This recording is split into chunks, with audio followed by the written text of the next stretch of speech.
یہ الزامات کیوں لگائے؟ اس ملک میں جھوٹ بولنا دروغ گوئی تو کامن ہے نا، جس پہ جو چاہے الزام لگا دو. جو چور ہیں ڈاکو ان پہ الزام نہیں لگتے. دیکھیں اس میں کوئی شک نہیں کہ جو سلوک ڈاکٹر عبد القدیر خان کے ساتھ حکومتوں نے کیا یا لوگوں نے کیا، تو جو بھی محسن ہوتا ہے اس کے ساتھ یہی سلوک ہوتا ہے. آپ جو ہے وہ رسول اللہ صلی اللہ علیہ وآلہ وسلم کی ذات کو دیکھ لیں. آپ کے نواسوں کو شہید کر دیا گیا، آپ کو جو ہے وہ مکہ سے نکال دیا گیا.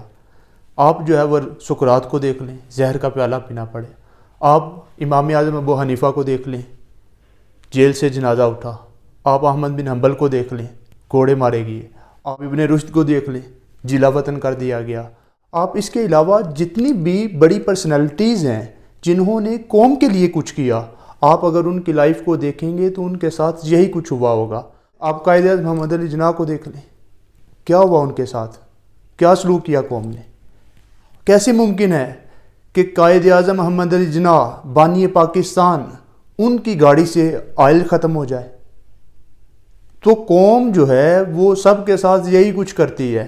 آپ جو ہے وہ ساغر صدیقی کو دیکھ لیں، بہت بڑا نام ہے، بلکہ اگر یوں کہا جائے کہ ان کے اشعار تو بڑے معروف شعر ہیں اور بہت بڑا نام ہے، مگر ان کی لائف پہ اگر غور کیا جائے تو فٹ پاتھ پہ زندگی بسر کی ہے. سردیوں میں ایک چادر ہوا کرتی تھی، اس چادر میں جو ہے سردیوں میں زندگی بسر کر رہا ہے بندہ. اتنا بڑا شاعر ہے. لوگ آتے تھے، اشعار لکھواتے تھے اور اپنے نام سے منسوب کر کے شائع کر دیتے تھے. یہ میں لوگوں کی میں بتا رہا ہوں کہ جو بھی محسن ہے جس نے قوم کے لیے کچھ کیا ان کے ساتھ یہی کچھ ہوتا رہا ہے.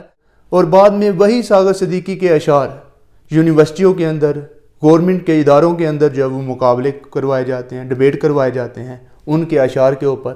تو جب تک پرسنالٹیز زندہ ہوتی ہیں تو اس وقت تک ان کو اہمیت نہیں دی جاتی، اس وقت تک ان کی قدر نہیں کی جاتی.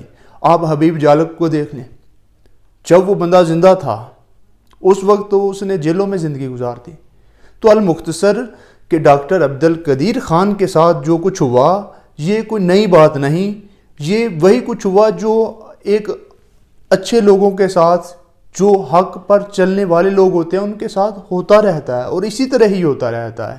اور جو چاپلوسی کرنے والے انسان ہوتے ہیں ان کو پھر بہت کچھ مل جاتا ہے، اور جو حق بات کرنے والے ہوتے ہیں، منہ پر بات کرنے والے ہوتے ہیں، سیدھی بات کرنے والے ہوتے ہیں تو ان کے ساتھ یہی کچھ ہوتا ہے. کہ ڈاکٹر عبد القدیر خان جو ہے وہ ایک ایسی پرسنالٹی تھی جس سے اور زیادہ کام لیا جا سکتا تھا، مگر ہماری حکمرانوں نے کیا کیا، اس پہ الزامات لگانا شروع کر دیے کہ اس کے فلاں جگہ پہ بھی ہوٹل ہیں، فلاں جگہ پہ بھی ہوٹل ہیں. وہ بندہ تو آئی لینڈ کے اندر اچھی بلی سیلری لے رہا تھا، وہاں سب کچھ چھوڑ کر پاکستان آیا تاکہ پاکستان کو ایٹمی طاقت بنایا جا سکے. آج ہم اگر دشمن کی آنکھوں میں آنکھیں ڈال کے بات کرتے ہیں تو یہ ڈاکٹر عبد القدیر خان کی وجہ سے ہی ہے کہ ہم سے 5-7 گنا بڑا ملک ہم کو دھمکی دیتا ہے تو ہم اس کی دھمکیوں کو بھی خاطر میں نہیں لاتے، تو یہ ڈاکٹر عبد القدیر خان کی وجہ سے ہے. تو ہمیں ان سے کام لینا چاہیے تھا، نہ کہ ان پہ الزامات لگاتے تاکہ کوئی اور سائنسدان ہی نہ پیدا ہو، نہ کہ کوئی اور سائنسدان اس طرف آنے کی کوشش نہ کرے. ہم لوگ بیسک مردہ پرست قوم ہے کہ ہم مردوں کو اہمیت دیتے ہیں. جب کوئی شخص زندہ ہوتا ہے تو اس وقت اس کو اہمیت نہیں دیتے، اور جب کوئی وفات پا جاتا ہے تو پھر ہم اس کو ہیرو بھی مانتے ہیں، پھر ہم اس کو محسن بھی مانتے ہیں. ہمیں کسی بھی پرسنالٹی کو اس کی زندگی میں ویلیو دینی چاہیے، اس کی زندگی میں اس کو اہمیت دینی چاہیے، اس کے احسانات کو ماننا چاہیے. اور جو قومیں اپنے محسنوں کو بھول جاتی ہیں، ان کے احسانات کو یاد نہیں رکھتی، وہ قومیں کبھی ترقی نہیں کر سکتی. اللہ پاک ڈاکٹر عبد القدیر خان کے درجات کو بلند فرمائے اور ہمیں اپنے محسنوں کی قدر کرنے کی توفیق عطا فرمائے. ڈاکٹر صاحب کتنی پینشن ملتی رہی آپ کو؟ پہلے تو ملتی تھی 4,467 روپے، ابھی 19,000 ہو گئی. پھر بعد میں گورنمنٹ کی اسپیشل پینشن دی ہے.